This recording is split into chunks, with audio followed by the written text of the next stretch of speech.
Second step is to understand what they want. Once you've collected the data, you need to process it. You need to understand what other customers are saying. That's where analytics becomes very useful.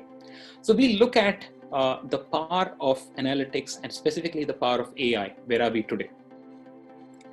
So when you have Facebook likes, assuming I have access to your Facebook likes and I have 10 of your Facebook likes, what can I tell about your preferences? So I can tell and I can know you about as well as a colleague. If I have 70 likes, I know you as well as a close friend. 150, and I know you as well as your parent. And if I have 300 likes, I have a very good understanding of your preferences, like your spouse. Give me a few hundred more, maybe I'll know even better than you know about yourself. And this is why it can get a little dangerous and spooky as well. We saw the Cambridge Analytica and all of those, the controversies, and that's the power of data. It can be misused. Yes, we need to guard against that. On the flip side, when used the right way, it can tell a lot about people's preferences, and as long as you have access to use the data. AI can master a body of text, given that a lot of conversations happen in natural language between humans. Could be voice or could be written, chat, and in terms of articles. So AI has made significant advances in the last year. In 2019, there were several AI models which have mastered natural language processing. So good example is that of OpenAI. They built a language model around end of last year, where they trained this model on millions of Wikipedia articles, and it was able to do the Q&A, comprehension, reading comprehension, and it also picked ability to generate or write articles or write text. So here's an example. When a human primed it with these two sentences, then the machine had to continue and write. In this case, they're talking about unicorns living in the mountains, and then that they spoke perfect English. And this is a human attempt to check how good the AI and how creative it can get. This is what the model wrote after that. I'll just read the first paragraph. The scientists named the population after their distinctive horn, Ovid's unicorn. These four-horned silver-white unicorns were previously unknown to science. And it goes on. This is a full article, as writing as well as a trained journalist. So this is the power of AI with text. And by the way, just to set the context and expectations, AI had generated a lot of other continuations of this initial prime sentences, and this, what you see, was also one of those. And there were several others which did not make as much sense. But this was a great start because at least some of these articles and whatever AI had independently written made a lot of sense. Now, the attempt which researchers are working on is to make sure that it eliminates the garbage and produces more of these useful sentences, useful applications. So you can see that already AI is fast advancing, and that's why OpenAI said that this was a dangerous model to be released because it could lead to creation of fake news at scale.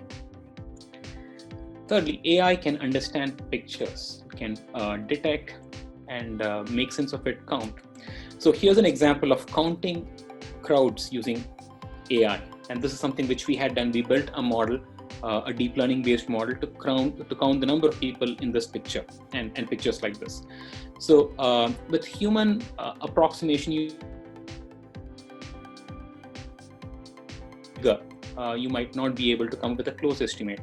But the AI model was able to come up with fairly close estimates irrespective of the size, for fewer people or more people. And it's fast advancing in computer vision as well. So what I'm trying to share is that AI, machine learning have a very good capability, and they can be tapped for understanding your customer. Here's a quick 101 on how these machine learning programs work. For those who don't understand this enough, here's a quick 101. So we are moving from programs that solve a defined problem in a defined way, which is automation, to programs that learn how to solve a problem. So when you show enough known inputs and known outcomes, the machine learns how to do the job. So when you show a new unseen input, it is able to come up with the desired outcome. So that's how machine learning works at the root. And it's not very different from how humans think and learn. If I look at how I teach my kids, like my toddlers, to understand, when we show pictures, flashcards, and keep repeating the names, they're able to understand it without really calling out the individual features of animals. So that's how machine learning and AI specifically is learning. But a note of caution here, when I talk about all of this, people immediately start thinking Skynet and singularity. Thankfully, we are not there yet. So AI goofs up. It's not really like the robot you see here, the Boston Dynamics one, which can do backflips. But it's more today like this, where it's a goofy robot. It makes a lot of mistakes. And even in the case of computer vision, like the example we saw, it can get things wrong. Instead of the fox squirrel here, it calls this out as sea lion with a very high level of confidence. So it does get things wrong, and it's some years away from becoming very smart and getting a general intelligence. And it's also easy to fool it, where you inject some noise, it starts getting confused between a pig and an airliner.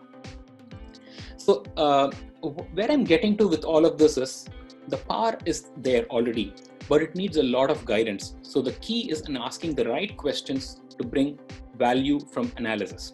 So you need to start with descriptive questions to find out what's happening, what happened in the past, and deeper questions to find why it's happening, diagnostics, and future forward-looking questions, what is likely to happen, which is predictive analytics.